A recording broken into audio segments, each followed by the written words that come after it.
గోదావరి నదీ జలాలను మూసీ నది, ఈశా నదిలో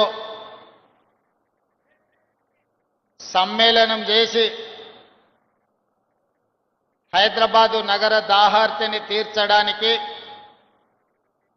రాజేంద్రనగర్ శాసనసభ నియోజకవర్గంలో గండిపేట మండలంలో ప్రారంభోత్సవ కార్యక్రమాన్ని ఏర్పాటు చేసి ఈ కార్యక్రమానికి సభాధ్యక్షత వహించిన శాసనసభ్యులు ప్రకాష్ గౌడ్ గారు, నాతో పాటు ఈ కార్యక్రమంలో అతిథులుగా పాల్గొన్న జిల్లా ఇన్ఛార్జ్ మంత్రివర్యులు దుద్దిల్ల శ్రీధర్ బాబు గారు, హైదరాబాదు నగర ఇన్ఛార్జ్ మంత్రివర్యులు మిత్రులు పొన్నం ప్రభాకర్ గారు, మెదక్ జిల్లా ఇన్ఛార్జ్ మంత్రివర్యులు సోదరులు గడ్డం వివేక్ వెంకటస్వామి గారు, అదేవిధంగా రంగారెడ్డి జిల్లా సీనియర్ శాసనసభ్యులు శాసన మండలి సభ్యులు చీఫ్ విప్ పట్నం మహేందర్ రెడ్డి గారు, మల్రెడ్డి రంగారెడ్డి గారు, పరిగి రామ్మోహన్ రెడ్డి గారు, అదేవిధంగా భువనగిరి శాసనసభ్యులు మిత్రులు అనిల్ కుమార్ రెడ్డి గారు, శాసన మండలి సభ్యులు అద్దంకి దయాకర్ గారు, అదేవిధంగా నాంపల్లి శాసనసభ్యులు మాజిద్ హుసేన్ గారు, వివిధ కార్పొరేషన్ల చైర్మన్లు, ప్లానింగ్ కమిషన్ వైస్ చైర్మన్ పెద్దలు చిన్నారెడ్డి గారు, అదేవిధంగా హైదరాబాద్ మెట్రో వాటర్ వర్క్స్ అధికారులు, వివిధ ప్రభుత్వ శాఖల అధికారులు, రాజేంద్రనగర్ నియోజకవర్గ మిత్రులందరికీ మనస్ఫూర్తిగా అభినందనలు తెలియజేస్తున్నా. ఇంత మంచి కార్యక్రమం ఏర్పాటు చేసి ఈరోజు హైదరాబాదు నగరం అంటే ప్రపంచ దేశాలలోనే ఒక గొప్ప పేరు పొందిన నగరం. ఆనాడు 450 సంవత్సరాల క్రితం ఈ నగరం దినదిన అభివృద్ధి చెందాలి, ప్రపంచంలో ఉండే ప్రతి వాళ్లకు ఇక్కడ అవకాశాలు, ఉద్యోగ ఉపాధి కల్పించాలి అని చెప్పి ఆనాడు నిజాం పాలకులు, కులీ కుతుబ్ షాహీ పాలకులు ఈ నగరాన్ని ప్రారంభించారు.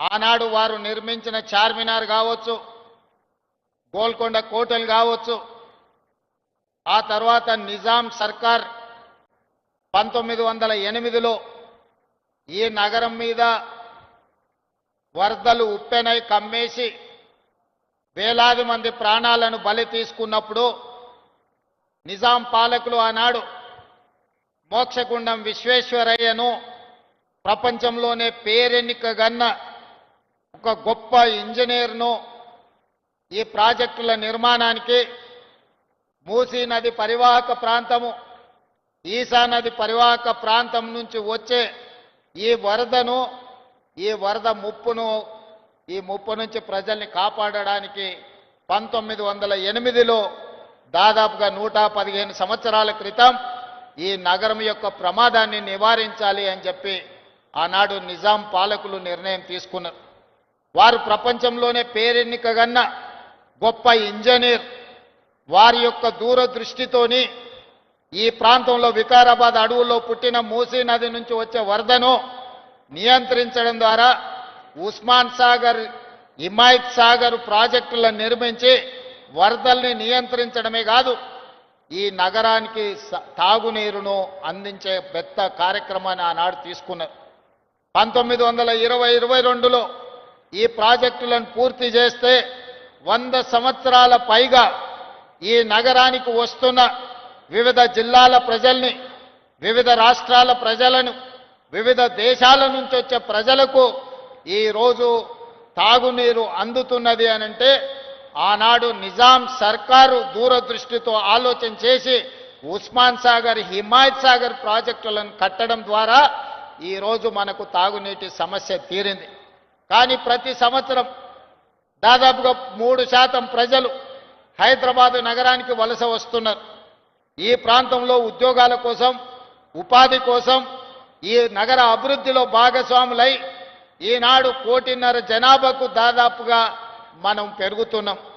కోటి పైన జనాభా ఉన్న ఈ ప్రాంతానికి ఆనాడు కాంగ్రెస్ పార్టీ అధికారంలో ఉన్నప్పుడు మొట్టమొదట మంజిరా నది నుంచి 1965లో ఈ నగరానికి ఉస్మాన్ సాగర్ హిమాయత్ సాగరే కాదు ఇంకా నీళ్లు కావాలి అని మంజిరా నది మీద నుంచి మన నగరానికి తాగునీళ్ళని తీసుకొచ్చారు. ఇవి కూడా సరిపోలేదు. మీకందరికీ తెలుసు ఆనాడు పెద్దలు పి జనార్దన్ రెడ్డి గారు ప్రతిపక్ష నాయకుడు ఉన్నప్పుడు ఎండాకాలం వచ్చిందంటే సచివాలయం ముందల కుండల ప్రదర్శన ఉండేది.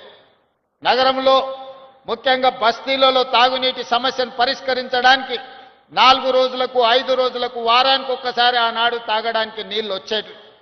పేదలు పడుతున్న కష్టాలను చూసి పి జనార్దన్ రెడ్డి గారు ఆనాడు నిరంతరం పోరాటాలు చేయడంతో ఈ మంజిరా నది అదేవిధంగా ఉస్మాన్ సాగర్ హిమాయత్ సాగర్ నదీ జలాలే కాదు కృష్ణా నది జలాలను తరలించడం ద్వారా నగరం యొక్క దాహార్తిని తీర్చాలని ఆనాడు నిర్ణయం తీసుకున్నారు.